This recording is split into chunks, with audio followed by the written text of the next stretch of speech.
Bonjour, je vais vous présenter mon rapport de recherche que j'ai réalisé tout au long de l'année en bac+4 quand j'étais en alternance chez Fibre Verte. Donc tout d'abord, en première partie, nous verrons le diagnostic de l'entreprise Fibre Verte et de son environnement, donc de ses marchés. Nous verrons ensuite la problématique qui découle de ce diagnostic. En deuxième partie, nous verrons la revue littéraire. Donc, cette revue littéraire répond aux éléments de la problématique. Et enfin, une conclusion qui donnera aussi accès à une nouvelle problématique pour l'année prochaine. Premièrement, le diagnostic stratégique. Donc, Fibre Verte, c'est une entreprise de négoce et qui commercialise du paillage. Elle a été créée en 2009 par Monsieur Éric Delay. Son siège social se situe à Fabrègues. Donc nous avons des fournisseurs dans toute la France. L'entreprise compte aujourd'hui 3 salariés, donc le patron, une chargée de relations clients et moi-même, mon poste en web marketing, plus un consultant qui lui s'occupe du référencement Google. Aujourd'hui, le chiffre d'affaires en 2016 de Fibre Verte est de 837 968 euros.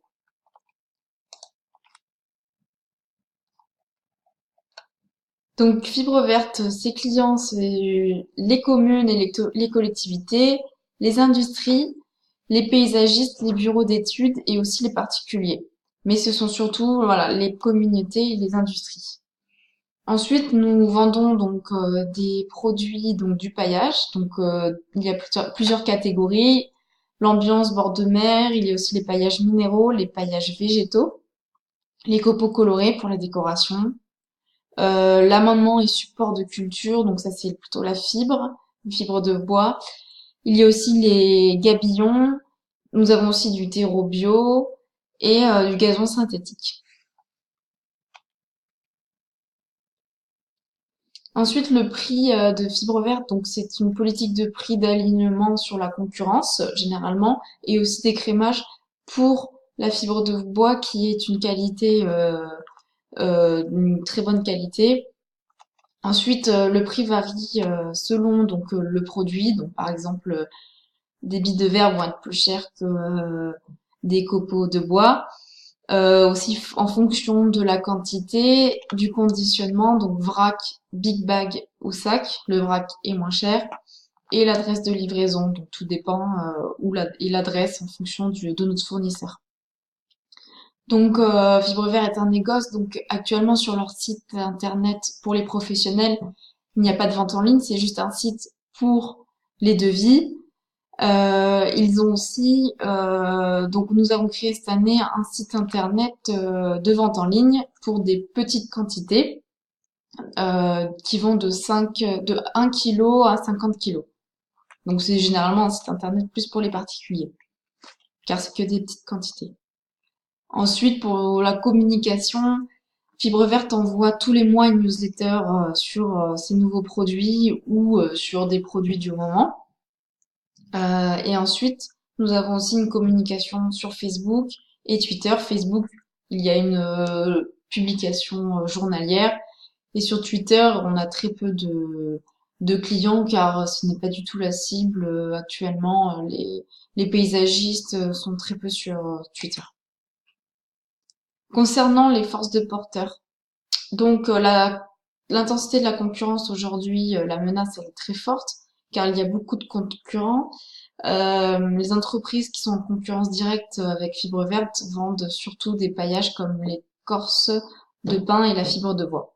Ensuite, sur la concurrence sur Internet, elle est assez faible pour l'instant, car il y a très peu de sites qui vendent en ligne, qui vendent des produits de jardin en ligne. Ensuite, pour le pouvoir de négociation des clients, donc la menace est moyenne. Seuls les gros clients ou les clients fidèles depuis longtemps peuvent négocier les prix. Concernant le pouvoir de négociation des fournisseurs, euh, la menace est forte car les fournisseurs décident en fait du prix auquel ils veulent vendre et aussi les prix dépendent de la production. d'une année à l'autre, la production peut changer. Cette année, les ventes de coques de noisettes étaient très chères, qu'il y avait très peu de production. Pour les nouveaux entrants, il y a une menace qui est très faible aujourd'hui car il est difficile de rentrer sur le marché. Et concernant les produits de substitution, la menace est faible car aujourd'hui, c'est seuls les pesticides en produits de substitution. Ils deviennent de plus en plus interdits. Donc la SWOT, donc les forces. Donc aujourd'hui, Fibre Verte a une large gamme de produits. Ils ont des accords avec leurs fournisseurs d'exclusivité sur la fibre de bois essentiellement. Ensuite, ils ont des produits qui sont écologiques. Cette année, ils viennent d'avoir la norme PEFC, donc très très important, qui est très bien. Et ils ont une très grande expérience de plus de 25 ans du patron qui connaît très bien tous les fournisseurs dans le monde du jardinage. Ensuite, la faiblesse, donc on a une très faible trésorerie. Comme on a pu le voir, les réseaux sociaux sont mal utilisés. Donc on a aussi, ce sont des produits de matière très simple et pas de production intellectuelle. Et le risque aujourd'hui, c'est d'être court-circuité et c'est ce qui s'est déjà passé. Des clients de Fibre Verte vont directement chez le fournisseur. Aujourd'hui, les opportunités sur le marché, c'est la loi Zéro Phyto qui vient de passer depuis janvier 2017. Donc, toutes les communes sont dans l'interdiction d'utiliser des pesticides. Donc, il faut utiliser du paillage. Aujourd'hui, donc le marché du paillage est en expansion. Et il y a aussi une augmentation de la vente en ligne de l'univers du jardin, car avant ça ne se faisait très peu, et les Français préfèrent utiliser des produits non polluants pour leur jardin, donc la solution c'est le paillage. Pour les menaces, donc l'offre, euh, la concurrence elle est très importante, le développement des produits synthétiques aujourd'hui comme le gazon, et la baisse de pouvoir d'achat des ménages pour l'aménagement du jardin qui a baissé. Donc nous avons voir que Fibre Verte a su faire sa place sur son marché, étant en exclusivité avec des fournisseurs, elle se démarque de ses concurrents. Cependant, elle a dû faire face à quelques difficultés ces dernières années, comme on a pu le voir. Elle a perdu des clients qui sont allés directement chez ses fournisseurs. Donc du coup, cette année, l'entreprise a eu l'idée de se lancer dans le e-commerce afin de toucher une nouvelle cible et de vendre en plus petite quantité, mais à plus grand nombre, pour combler son manque à gagner. Et on a pu voir que la vente en ligne de jardin est en pleine croissance. Donc la problématique qui en découle, c'est une PME peut-elle diversifier sa problématique de ciblage uniquement par pure player ou bien faut-il envisager d'autres supports?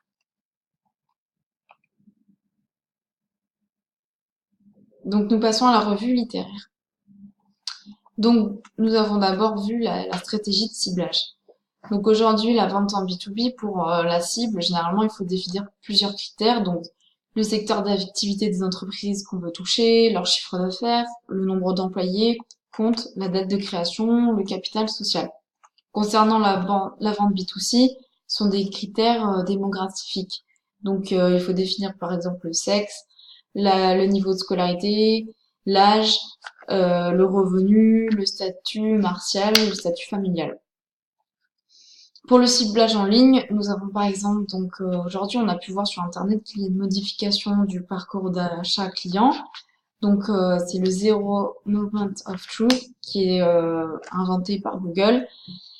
Il est placé entre le stimulus et le premier contact avec le produit en magasin. Donc en fait aujourd'hui les consommateurs vont chercher les informations sur le produit avant d'acheter. Donc les marques et les entreprises doivent s'adapter à ce comportement et elles doivent séduire les clients sur les réseaux sociaux et aussi en donnant le plus d'informations sur le produit.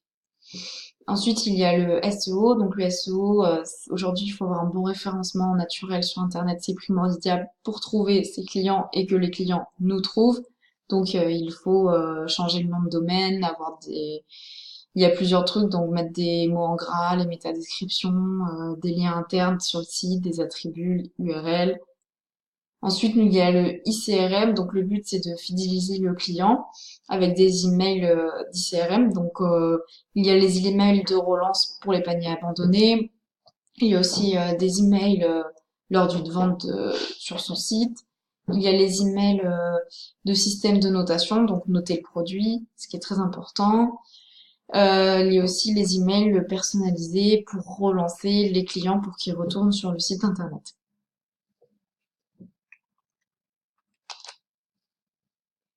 Donc aujourd'hui, il faut mettre une bonne stratégie en place, une stratégie digitale web marketing en place pour toute société qui veut se mettre sur Internet. L'objectif est bien entendu donc de mettre en place des actions marketing et commerciales sur le web. Il faut faire ça en fonction des moyens financiers, humains et techniques. Donc le but, comme on a pu voir, c'est d'accroître la valeur de l'entreprise, atteindre de nouveaux clients et il y a plusieurs stratégies à mettre en place, plusieurs étapes dans cette stratégie. Donc, c'est vraiment analyser le marché sur lequel on se place, le benchmarking web, définir les personas à la ligne éditoriale, optimiser son référencement qu'on a pu le voir avant, donc en SEO et SEA. Il faut aussi créer du contenu. Le contenu, c'est ce qui va nous permettre d'être bien référencé et d'attirer notre client. Et l'utilisation d'emailing, comme le ICRM, comme on a pu le voir précédemment. Et aussi ensuite analyser ces résultats qui va permettre de justement voir un peu où on en est sur le marché. Donc aujourd'hui, en fait, les PME face au digital, peu de PME vendent en ligne. Il n'y a que 11% en France qui vendent en ligne, ce qui est très peu.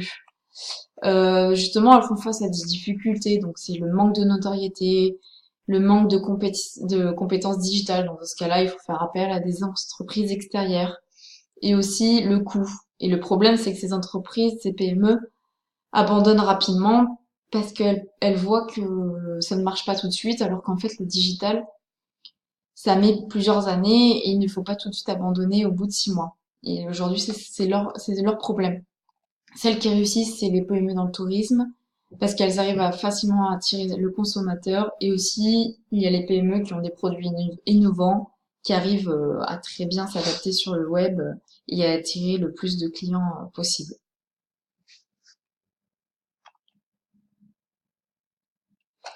Donc en fait, comme on a pu voir, une transformation digitale aujourd'hui, donc ça se fait pas du jour au lendemain. Il faut vraiment élaborer une stratégie digitale web marketing avant de créer son propre site et de se lancer sur un site vitrine ou quoi que ce soit. De plus, il faut vraiment mettre en place une stratégie de ciblage en ligne pour toucher sa cible ou une nouvelle cible.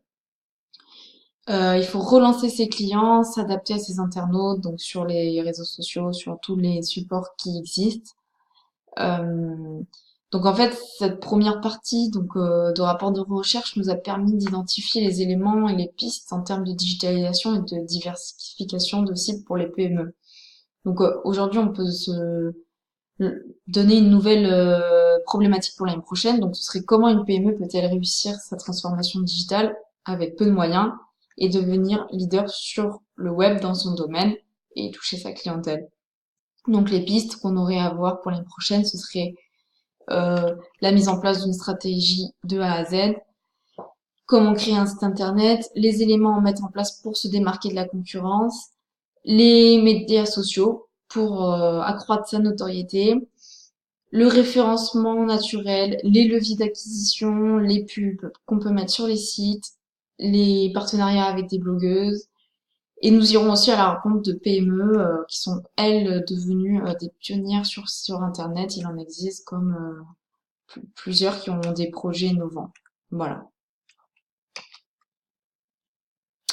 Merci pour votre attention. Merci bien. Au revoir.